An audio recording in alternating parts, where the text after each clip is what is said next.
Continuing with the morphology of the flowering plants, today's topic will be talking about the flower. Now, flower is a modified shoot that we have studied in the previous video, that the shoot meristem, that is the apical shoot meristem, changes into the floral meristem and result into the formation of flower. And it is the main reproductive unit of angiosperm, because the main function of the flower is reproduction. So over here, the flower purpose is for the reproduction process, and we call it as reproductive unit. The mode of reproduction over here is sexual, because the plant or the flower in angiosperms reproduces by the sexual method of reproduction. A complete flower, when we talk in the angiosperm, has 4 whorls. 4 whorls means it has 4 different layers. The first or the outermost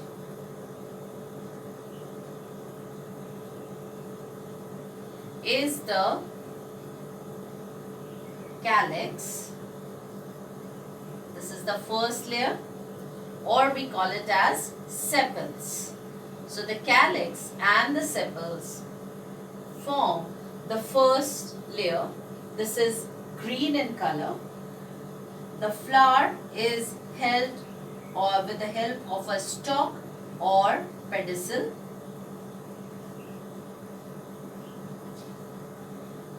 The sepals lead to the corolla, that is the outer structure, which is visible to us.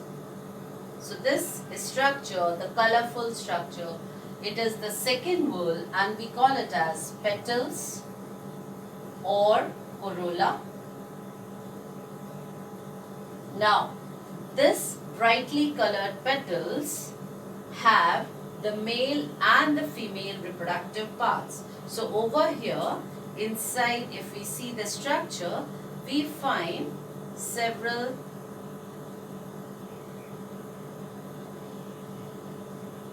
structures like this. These are the male reproductive part, that is, this is the anther, and these anther are held by thin filament. Let me label over here.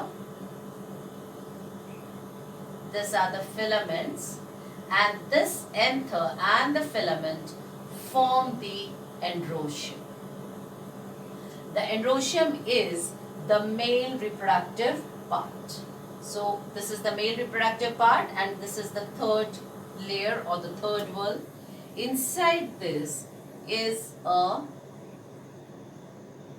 tubular structure, very thin tube-like structure, which is known as the style, and this is the stigma, the outer part which is visible to us, and this stigma is followed by the style, and this style leads to a structure inside which is known as the ovary.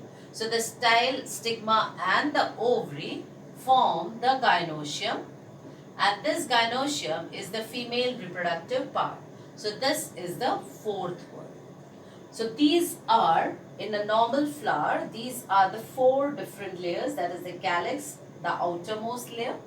The petals or the corolla is the second layer. The third consists of the androecium, that is the male and the made up of anther and the filament, and the gynoecium. So this flower is known as a complete flower. This is a structure of the complete flower. Now, out of the 4 whorls, that is the calyx, corolla, androecium and gynoecium, calyx and corolla are called as accessory reproductive organs, because they are not actually taking part in the process of reproduction. Instead, they are involved indirectly. So the main purpose of the calyx is to hold the flower, and the petals is to attract the insects and the birds for pollination, bees and all. So they are not actually taking part in the reproduction process, but they are helping in the process of reproduction. So therefore they are called as accessory reproductive organs. The androecium and the gynoecium, on the other hand, are the main reproductive organs where actually the reproduction is happening or taking place. So they will be forming the reproductive organs. The flower lie on the thalamus. This entire structure lies on a thalamus, which is slightly swollen part and is also known as receptacle.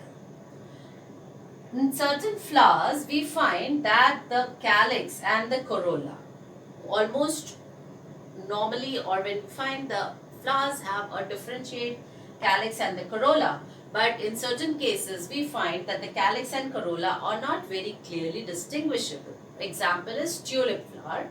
In that case, the term is used for combining or combination of calyx and corolla is perianth. So perianth is formed when calyx and corolla are not distinct. Certain times we use the term tepals for it. Now, a flower can be both.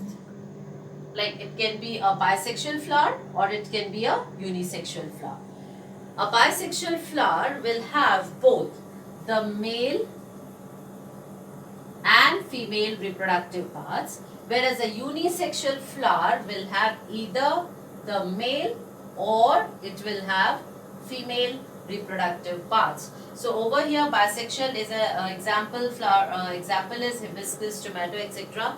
These flowers or the flowers of these plants will have both the male and the female reproductive parts, whereas in the case of maize and cucumber, either it will be gynoecium present or maybe the androecium present in one flower only.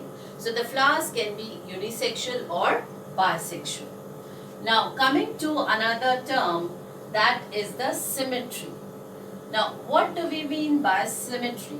A symmetry is a flower can be divided into two equal halves or can be divided into equal at any plane radially, that means, or it cannot be divided. So depending upon that, the symmetry of the flower is of three types: actinomorphic, zygomorphic and asymmetrical. Now when we talk of the actinomorphic, that is, talk about the actinomorphic first. Actinomorphic are radially symmetrical.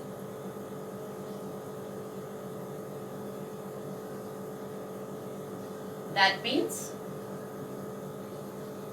at any plane when we divide, the flower will be divided into equal halves. So let us draw this flower.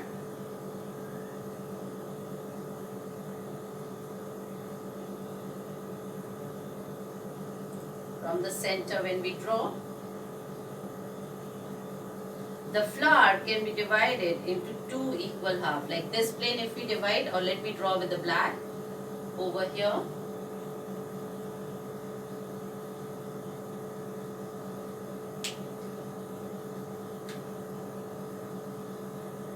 If we divide as a line passing through the center of the flower, this way and even this way, when we divide the flower, it will be both ways. All the planes, the flower will be dividing into equal halves. That means that from the center, if we see, the flower can be divided into two equal halves on all the planes. That is what is meant by the radially symmetrical flower, that is actinomorphic flower. The zygomorphic flower will show the bilateral symmetry. So the zygomorphic flower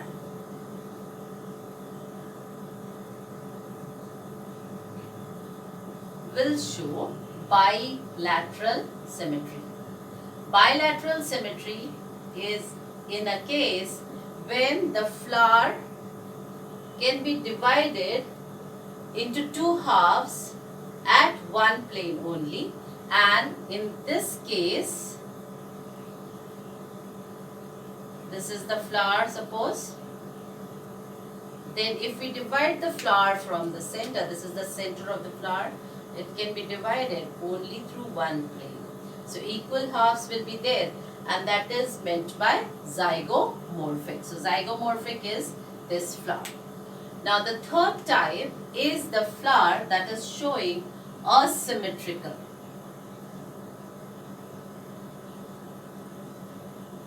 Asymmetrical example is canna. That means at any plane we cannot divide it into two equal halves. The flower cannot be divided into two equal halves. So the three types of symmetry which is found in the plants is, or the flowers, is actinomorphic, zygomorphic and asymmetrical. So three types of symmetry are found in the flowers. Now another structure we find is in the flower is the bract.